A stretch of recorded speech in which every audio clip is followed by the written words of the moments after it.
There was a belief that a woman who couldn't have children after 3 years of marriage was useless. This idea is out of touch with modern society. It's a backward way of thinking. Sadly, there are still those who carry the assumption that all women can and will become pregnant and give birth. And there are those who label women who can't as useless. My name is Ashley. I'm a 25-year-old housewife. I am unable to conceive. I have been weak and sickly since childhood with little physical strength.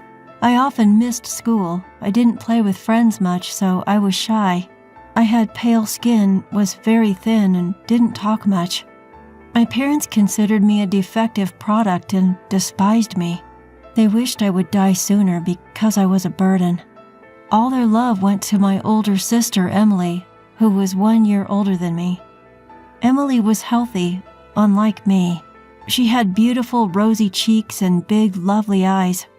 I also had big eyes, but my thinness made them look sickly. My wealthy parents focused all their attention on pampering Emily. They bought her anything she wanted. I was left behind on family trips due to my illness. Hired housekeepers and nurses mechanically took care of me.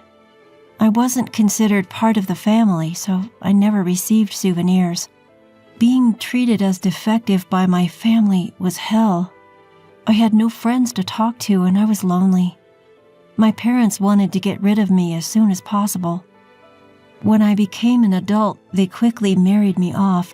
My parents gave a large sum of money to my husband, Kevin. It was compensation for taking care of a weak, infertile, and defective person like me. Kevin, who was in financial trouble, married me for the substantial financial support. I was a full-time housewife. I was unsure whether Kevin was working or just having fun. However, he always came home late and drunk. Our marriage was based on money from the start, so Kevin never had any affection for me. Be grateful that someone like you, who's useless, even got married. I was repeatedly told the same thing as my parents, that I was useless because I couldn't have children. I still couldn't get pregnant after several years of marriage. However, there was one thing that saved me after getting married. Although Kevin treated me coldly, my father-in-law and brother-in-law and his wife were kind to me. My father-in-law, who'd known me since I married his son at age 20, treated me like his own daughter.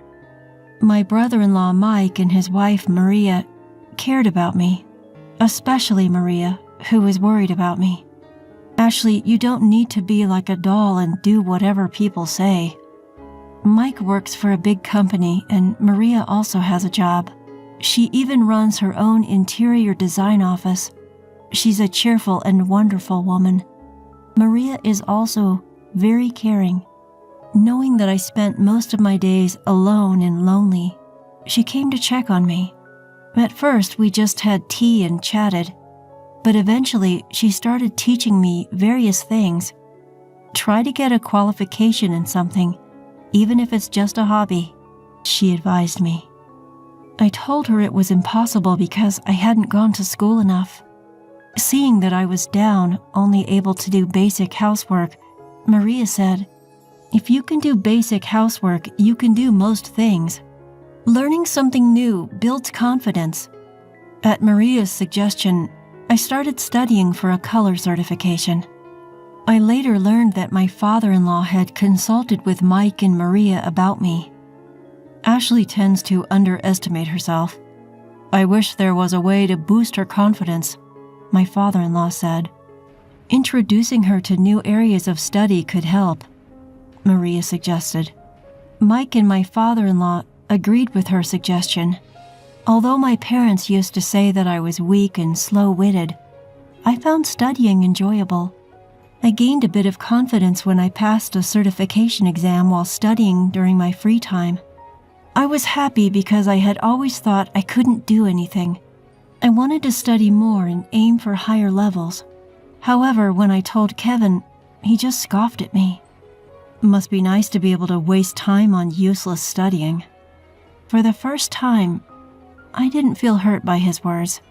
Instead, I felt angry. I finally let out the dark feelings I had kept inside. Are those the words something an unemployed person who relies on money from his wife's family should say? Kevin was taken aback by my sarcasm, as I had always been submissive. He got angry at being confronted with the truth. "Shut up. I'm different from a defective product like you. I'm going to make it big," he shouted. I didn't hold back in my response. "You know, they call people like you big mouths." Furious at my defiance, Kevin kicked the wall and stormed out of the room. He probably went out to drink and have fun to blow off some steam. I understood that my parents wanted to get rid of their troublesome daughter, but I wish they had chosen a better partner for me. However, if they had that kind of mentality, they wouldn't have neglected their weak daughter in the first place. Marrying Kevin was a mistake. I ended up married to a loser who used the money from my family to play around. But ironically, it was Kevin's family that broadened my narrow perspective. After that incident, Kevin didn't come home for several days. I knew he was with my sister, Emily, but I didn't do anything about it. Emily had divorced her husband and given up custody of her child. My parents still doted on her. That's why they allowed Kevin and Emily's affair to continue. I could clearly see the intentions of my parents, Emily and Kevin. They were probably planning for Kevin to divorce me if Emily got pregnant. My parents would have preferred to fulfill Emily's wishes over caring about me. I knew that one day my sister would steal my husband. I prepared myself for that day, now confident that I could handle it. Sometime later, we all gathered at my father-in-law's house.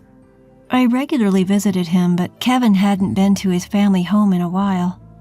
Kevin had a lot of pride and compared himself to his brother. Mike had graduated from a prestigious university and worked for a large company while Kevin was unemployed. Neither my father-in-law nor Mike had ever pointed this out, but Kevin felt inferior on his own. He hadn't done anything about it himself.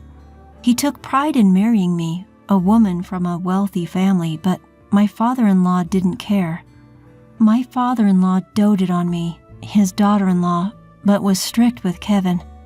Kevin constantly praised Maria, Mike's wife, for being excellent. Deep down, he was jealous that his brother had a beautiful and intelligent wife. "Maria is amazing.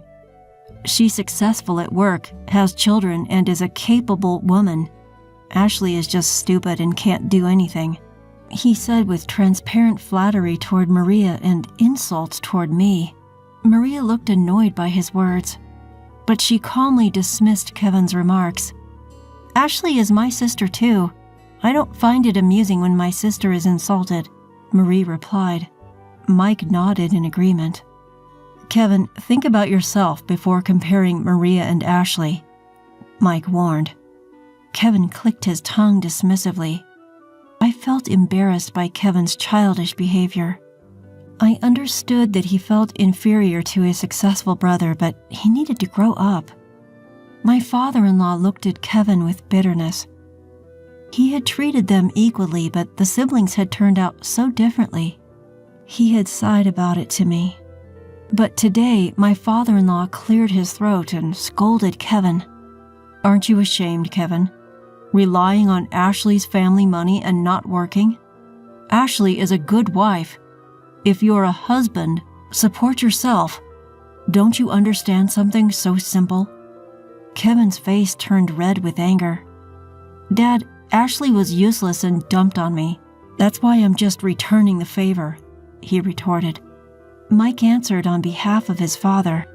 "Kevin, I don't want to say this as your brother, but your mind is rotten." Usually calm, Mike's sharp words made Kevin curse and storm out. As I tried to stop him, my father-in-law held me back. "I'm sorry, Ashley. I hoped he would become more responsible after getting married, but it seems that's not the case." With their shoulders slumped, Mike and Maria sighed beside my father-in-law. As I quietly bowed my head and tried to leave, Maria stopped me. "Don't worry, Ashley. Everything is prepared." I nodded and left my father-in-law's house, returning to the chaotic home where Kevin was raging.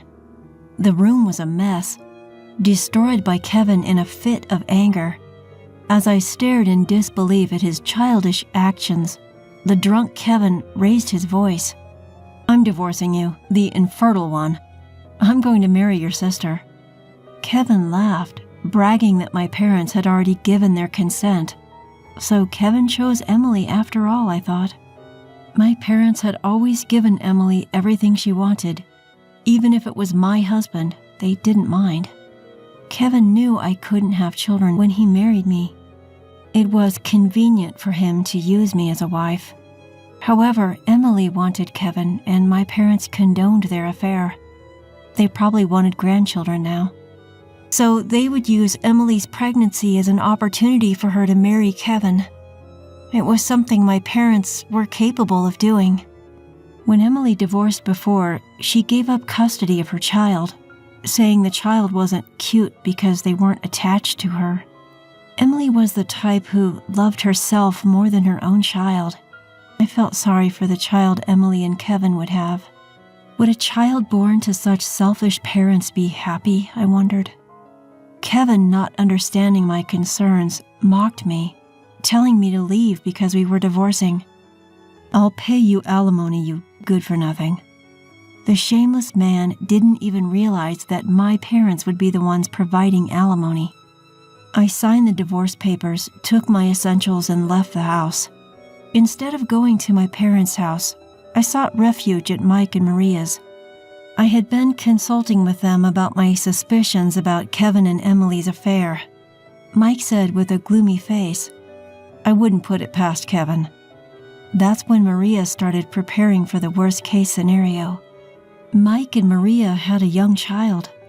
When I arrived at their house, their shy child peeked out for a moment before hiding again. He was a cute boy who resembled Maria. According to Mike, his son was extremely shy. Maria, Mike, and I discussed our plans for the future. Maria had already arranged a place for me to live. I would be staying in the company housing of Maria's interior design firm, and I was going to work at Maria's firm. I was anxious about whether I could work, having never worked before. However, Maria assured me with a smile, "Don't worry, Ashley, you can do it." Maria took care of me, and Mike handled the paperwork. I severed ties with my family after the divorce. Mike explained the situation to my former father-in-law and concluded, "Dad, we are cutting ties with Kevin too." My former father-in-law was disheartened but not surprised. He told me to come and visit as usual since Kevin was no longer related to us. That's how I officially divorced and became independent. I received alimony from Kevin and severance money from my parents. I returned the severance money without using a dime. I didn't want to use my parents' money ever again. I started working at Maria's interior design firm. At first, I learned the basics of the job from one of Maria's subordinates. His name was Stephen, a cheerful man around my age. He taught me in between his busy schedule and chatted with me casually. One morning, I was the first to arrive at the office and cleaned it, surprising Stephen. "Wow, the office is spotless." He happily helped me with the cleaning. When I apologized, he tilted his head, puzzled. "I've thought this before, but why do you apologize when you haven't done anything wrong? We're equals. We work together." This was the first time someone told me we were equals. I had always felt inferior because of my weak body and inability to get pregnant. I believed that I was burdening others by living. In reality, the capable Stephen should have been in a higher position. But he laughed it off and said that if we worked together, we were the same. I felt embarrassed by my own self-deprecation, realizing that there were such generous men out there. At that moment, Maria came to work a little early. She looked at Stephen and me, smiling. "Oh, Stephen, did you finally get close to Ashley?" Stephen turned bright red at Maria's words. I didn't understand what she meant until Maria whispered to me, Stephen wanted to talk to you alone and was waiting for a chance." Stephen blushed and said, "Director, we agreed you wouldn't say that," before leaving for the break room. Maria playfully slapped my shoulder as I stood there, dumbfounded. When I finally understood the situation and blushed, Maria said, "Stephen is such a good guy. It seems like he's liked you since you first came into the office. But I'm divorced and I have a flaw." Maria exchanged glances with Stephen, who had prepared a cafe latte for her. Then she patted my bowed head and confessed a shocking truth. The son Maria and Mike were raising wasn't their biological child. In fact, he was a child of Maria's relative. They had taken him in after his parents died in an accident, so he was essentially adopted. Maria and Mike prioritized raising the child who had lost his parents. My former father-in-law knew about it, but Kevin didn't. That's why I didn't know until now. Maria said while looking at Stephen and me, sipping her cafe latte, with a warm and gentle voice, "When our first son called us Dad and Mom, I cried. Having a biological child doesn't automatically make you a good parent. Even with blood ties, there are parents and children like me who ignore each other. But Maria and Mike's son chose his parents of his own accord. I thought that was far more precious than a forced family based on blood ties alone." I took a sip of the cafe latte Stephen had prepared for me. The warm and sweet scent gently relaxed my heart. About 3 years have passed since then. I married Stephen. We got married about a year after we started dating. When I apologized again for being unable to have children, he got upset with me. "You don't need to apologize, Ashley. Would you be happy if I knelt down and apologized for not being able to have children?" I shook my head and he laughed cheerfully. "It's just a minor issue. Don't bow your head for something you don't need to apologize for." He had no idea how much his words saved me. Even after remarrying, I kept in touch with Maria, Mike, and my former father-in-law. All 3 were happy for my successful marriage, and today we were on a short trip. It was a tourist spot that Maria had once told me was fun when she visited with her family. I was sitting in a chair, waiting for my husband. He said he needed to use the restroom, so I was resting at a nearby tea shop. Then suddenly, I heard a voice from behind. "Ashley?" It was Kevin, my ex-husband. Behind him was my sister, Emily. Emily was still beautiful, but her makeup had gotten heavier. "You're still so gloomy. Traveling alone after the divorce?" Since I hadn't told my parents about the remarriage, Emily thought I was single. As I ignored her, my husband returned. "Sorry, Ashley, the restroom was crowded." My husband looked puzzled at Kevin and Emily. He definitely wanted to ask, "Who are these people?" As I tried to ignore them and urged my husband to leave, Emily mocked me. "You found another man already? Even though you're incompetent and can't have kids."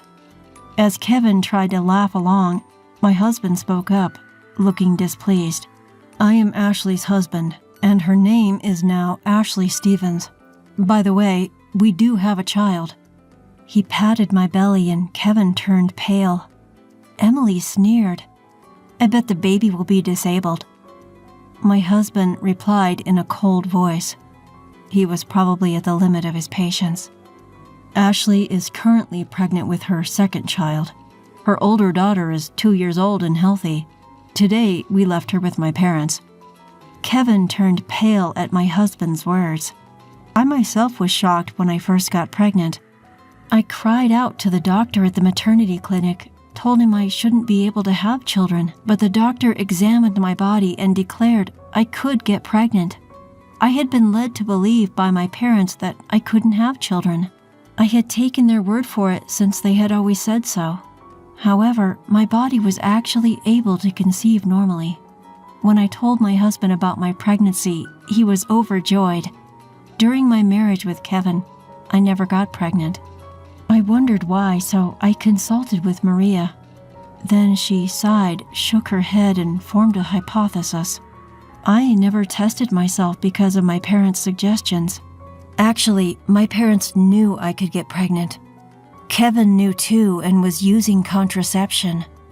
Maria hesitantly muttered to me, "Ashley, there's a possibility that your parents have been deceiving you all along. Probably they didn't want me to have children. They thought it would be a hassle if I, who was frail, gave birth to a child who had disabilities. So they instructed Kevin not to get me pregnant. I remarried and had a healthy baby girl with Stephen. My second child during pregnancy is a boy, and both mother and child are healthy. I had been burdened with an inexplicable sense of guilt due to my terrible parents' scheme. As my husband and I were about to leave, Emily pointed and smirked. I aborted Kevin's child. It was a failure. In other words, she aborted it due to the possibility of disabilities. Kevin desperately begged me, "Please give me one of your children. Otherwise, I'll be kicked out." Emily laughed maliciously. I was about to scream in anger, but my husband stopped me. He looked at Kevin and Emily with disgust and said, "Save your nonsense for when you're in a coffin, you piece of trash." He gave them a sharp glare, then urged me to leave while holding my hand. I also turned my back on Kevin and Emily, sending them a contemptuous look before walking away. I felt like I had seen something incredibly bad for their unborn child. Later, I safely gave birth to a baby boy. Caring for my 2-year-old daughter and infant son is difficult, but my husband helps me. As for my ex-husband, Kevin, he was eventually abandoned by Emily. My parents were also kicked out once they were no longer needed. According to my ex-father-in-law and Mike, Kevin is in debt and struggling financially. They turned him away when he came asking for help, dumbfounded by his situation, and my selfish parents and sister Emily also ruined themselves. After divorcing Kevin, Emily indulged in affairs with married men and ultimately met her downfall. She was sued multiple times by her lovers' wives and had to pay alimony.